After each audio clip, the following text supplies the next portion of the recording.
আপনারা দেখেছেন কিভাবে আমাদের ধার্মিক প্রতিষ্ঠানগুলোকে টার্গেট করে তারা এগিয়ে চলেছে।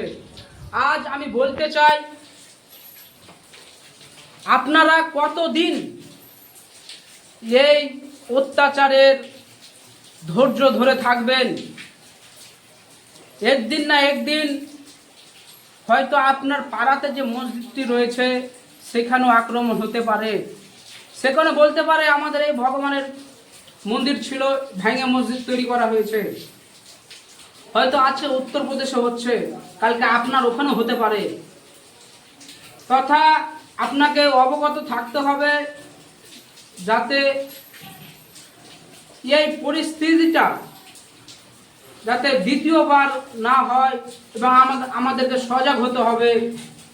আর একটা কথা, আজ যে হিন্দুদের যে ধর্মগুরুগুলো রয়েছে তারা আজকে বিরোধী করছে।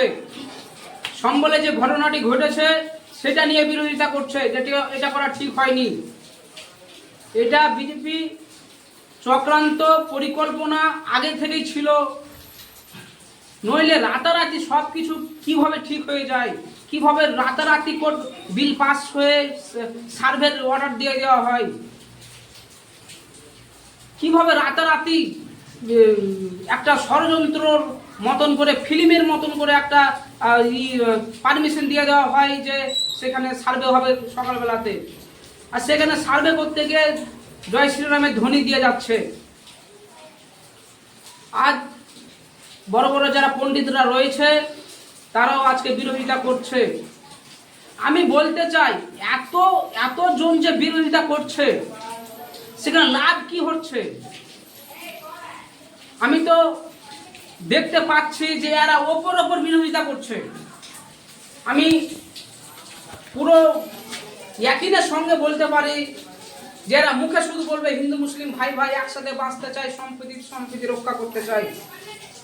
এরা মুখে শুধু বলবে, ভিতরে এদের অন্য কোনো কাজ আছে। এরা যদি বিরোধিতা করতো, যদি মুসলমানের পক্ষে যদি বলতো, তাহলে হয়তো এত কিছু ঘটতো না। এত বড় বড় সব লোকগুলো প্রতিবাদ করছে, কেন কিছু কাজ হয় না? আমরা কেন ওদের মুখের দিকে চেয়ে আছি? আমরা কেন প্রতিনিধি তৈরি করতে পারছি না? আজ আমাদের দুর্বলতা কোথায়? আমরা কি ভেঙে পড়েছি? আমরা কি ভয়ে ভীতু? আমরা কেন আমাদের ভিতরে নেতা তৈরি করতে পারছি না? আমরা কেন আজকে পিছিয়ে পড়ার ভিতরে একজন? কেন আমাদের মাদ্রাসাগুলি বন্ধ করে দিয়েছে? কেন আমাদের মসজিদকে বন্ধ করে দিয়েছে? কেন আমাদের প্রতিষ্ঠান, আমাদের শিক্ষা ক্ষেত্রে, চাকরি ক্ষেত্রে বন্ধ করে দিয়েছে? আজ মানুষকে ভাবার সময় এসেছে, ভাবতে হবে, মানুষকে মস্তিষ্কে এটা ঢোকাতে হবে। সব কিছুই সব ক্ষেত্রেই অবহেলা করলে চলবে না। আপনারা দেখুন ভারতবর্ষে কিভাবে আমাদেরকে মুসলমানকে কিভাবে টার্গেট করে করে মারা হচ্ছে। আজ ভারতবর্ষে যে হিংসা, দাঙ্গা, ধর্মীয় রাজনীতি শুরু করেছে কেন্দ্র সরকার, সেখান থেকে আপনাদের বেরিয়ে আসতে হবে এবং যে সত্য দল, সে দলের যে দল সত্য, সেখান থেকে আপনাকে নেতা তৈরি করতে হবে। নেতা তৈরি করে ওদের উপযুক্ত জবাব দিতে হবে।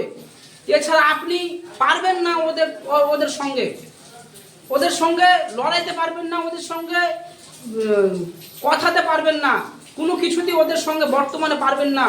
একমাত্র পথ রাজনৈতিক ক্ষমতা আপনাকে সংগ্রহ করতেই হবে। যে কোনো মূল্যে, যে কোনো ছলে বলে কলে কৌশলে, বিভিন্ন কায়দায় আপনাকে রাজনৈতিক ক্ষমতা দখল করতেই হবে, নইলে এদেরকে রুখা মুশকিল হবে আজ ভারতবর্ষের বুকে।